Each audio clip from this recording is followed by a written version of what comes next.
கற்செய்தி மாதவம் செய்த தென்திசை வாழ்ந்திடவும் தீதகன்று உலகம் உய்யவும் திருத்தொண்டர் தொகை கொடுப்பதற்காக பெருமானால் அனுப்பப்பட்ட சுந்தரமூர்த்தி சாமிகள் என்ற நம்பியாரூரர் அவதரித்த திருநாவலூர் திருத்தலம் கும்பாபிஷேகம் கார்த்திகை மாதம் 6ஆம் தேதி, அதாவது 21/11/24 வியாழக்கிழமை காலை 7:30 மணி அளவிலே நடைபெறுகிறது. அன்பர்கள் சென்று அங்கே தரிசித்து பயன் கொள்ளுங்கள். மக்களுக்கு இடையூறு வேண்டாம் என்றோ என்ன நினைத்து 4 காலம்தான் இங்கே வேதாகம வேள்விகள் வைத்திருக்கிறார்கள்.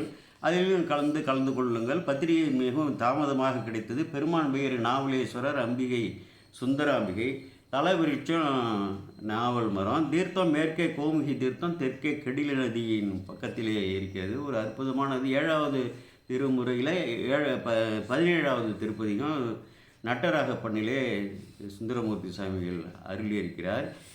இதற்கு அகச்சான்றாக இந்த 10 பாடல்களையும் இந்த திருப்பதிகத்திலே அவர் இந்த இறைவனால் ஓலை காட்டி தடுத்து ஆட்கொள்ளப்பட்ட, தன்னை அடிமை கொள்ளப்பட்ட அந்த வரலாற்று நிகழ்வை குறித்திருக்கிறார்.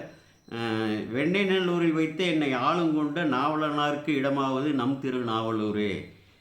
தன்மையினால் அடியேனை தாம் ஆட்கொண்ட நாற்சபை முன் வன்மைகள் பேசிட வந்தொண்டன் என்பதோர் வாழ்வு தந்தார் என்பதாக எல்லாம் பேசியிருக்கிறார்கள். அன்பர்கள் கலந்து கொண்டு நற்பேறு அடைய வேண்டுகிறேன்.